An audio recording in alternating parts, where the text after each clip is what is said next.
बिस्मिल्लाहिर्रहमानिर्रहीम। अस्सलाम वालेकुम। 10th class. आज का हमारा लेसन है acid basis and salts, chapter 2। Topic है हमारा न्यूट्रलाइजेशन या neutralisation reactions.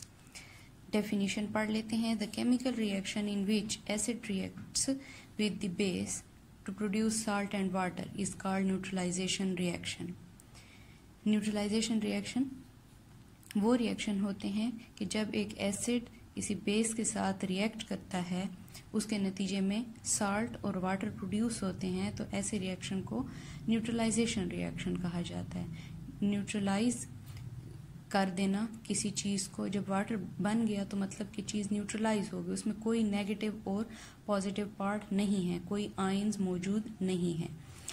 Second definition, when acid reacts with base, salt and water are formed. This process is called neutralization reaction.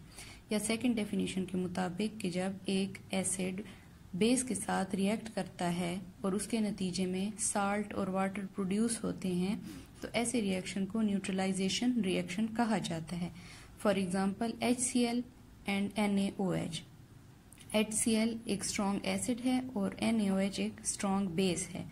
जब ये आपस में रिएक्ट करते हैं तो NaCl सोडियम क्लोराइड और एक वाटर मॉलिक्यूल प्रोड्यूस करते हैं। सोडियम क्लोराइड टेबल साल्ट है, ये बात हम जानते हैं। तो बच्चों, ये हो गया न्यूट्रलाइजेशन रिएक्शन कि जब एक एसिड ने बेस के साथ रिएक्ट किया और उसके नतीजे में एक साल्ट और वाटर मॉलिक्यूल प्रोड्यूस हुआ, तो ये है एक neutralisation reaction.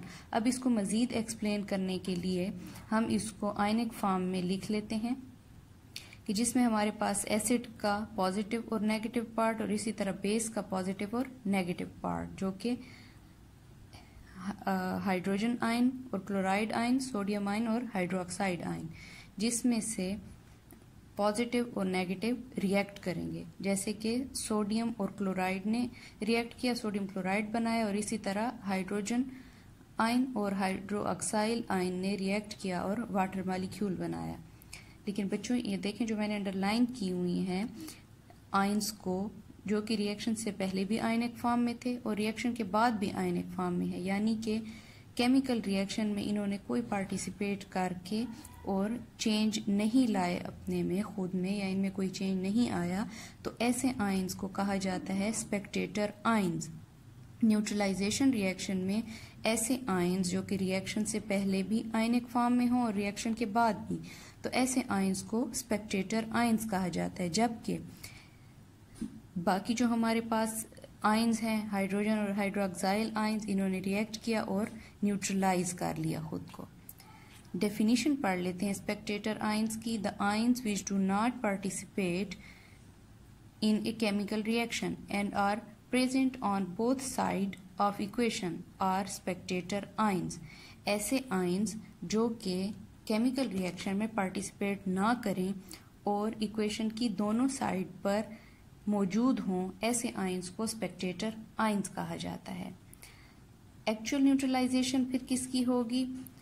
Hydrogen and hydroxyl ion combine to form water molecule.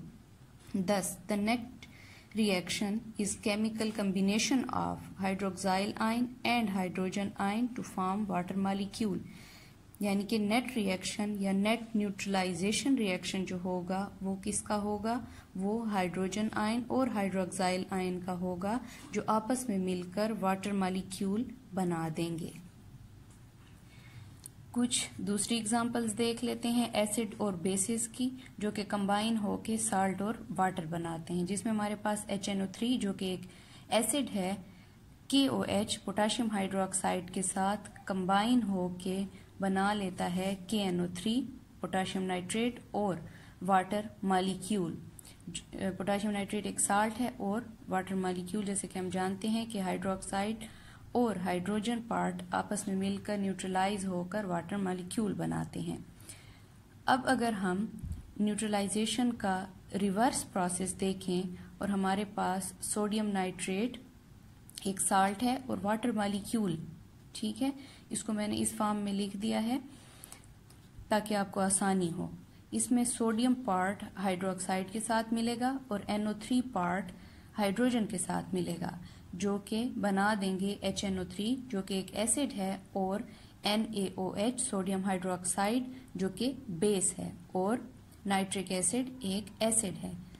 इसमें हमने साल्ट को वाटर में कंबाइन किया वाटर के साथ, और उससे हमारे पास एक एसिड और एक साल्ट बना। तो ऐसे रिएक्शन को कहा जाता है हाइड्रोलिसिस रिएक्शन। ठीक है, hydra mean water, lysis mean break down, यानी कि वाटर की ब्रेक डाउन।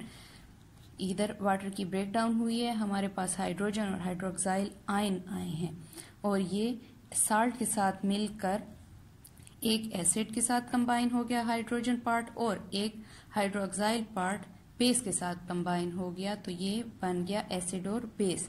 इस रिएक्शन को हाइड्रोलिसिस रिएक्शन कहा जाता है। न्यूट्रलाइजेशन का रिवर्स रिएक्शन हाइड्रोलिसिस होता है।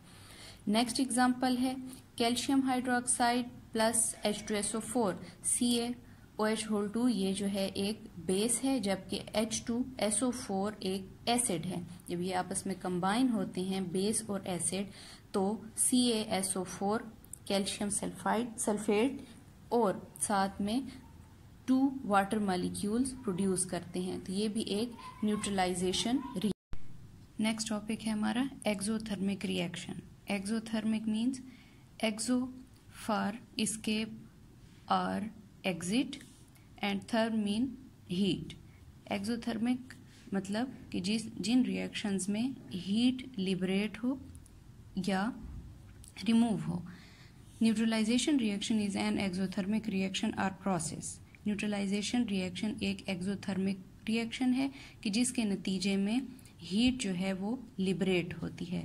बिकॉज इन दिस रिएक्शन 57.32 किलोजोल पर mole of heat is released, which is called as heat of neutralization of strong acid with strong base.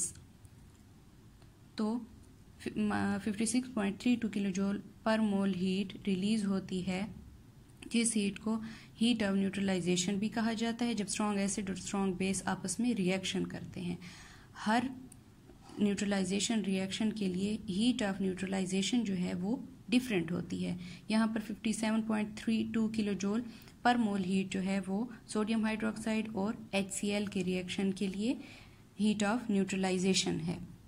इसको हम हीट ऑफ न्यूट्रलाइजेशन को रिप्रेजेंट करते हैं डेल H न्यू नॉट से, और हीट ऑफ न्यूट्रलाइजेशन हर chemical reaction, हर neutralisation chemical reaction के लिए डिफरेंट होती है। तो बच्चों आज का लेक्चर यहीं तक था। अपने लेक्चर को सम अप करते हैं, जिसमें आज हमने न्यूट्रलाइजेशन पढ़ा या न्यूट्रलाइजेशन रिएक्शन पढ़ा कि जिसके नतीजे में एसिड और बेस के मिलने के नतीजे में साल्ट और वाटर प्रोड्यूस हो, तो ऐसे रिएक्शंस को न्यूट्रलाइजेशन रिएक्शन कहा जाता है। जिसमें हमने फिर स्पेक्टेटर आयंस को भी पढ़ा। उसके बाद हमने अब कुछ अदर एग्जांपल्स देखी, और हमने रिवर्स ऑफ न्यूट्रलाइजेशन भी पढ़ा जो कि है हाइड्रोलिसिस। उसके बाद एक्सोथर्मिक रिएक्शन को डिफाइन किया कि ऐसे रिएक्शन की जिनमें हीट लिबरेट हो, और न्यूट्रलाइजेशन रिएक्शन ऐसे रिएक्शन है जिनमें हीट लिबरेट होती है, इसलिए इनको एक्सोथर्मिक रिएक्शन भी कहा जाता है। तो बच्चों आज का लेक्चर यहीं तक था।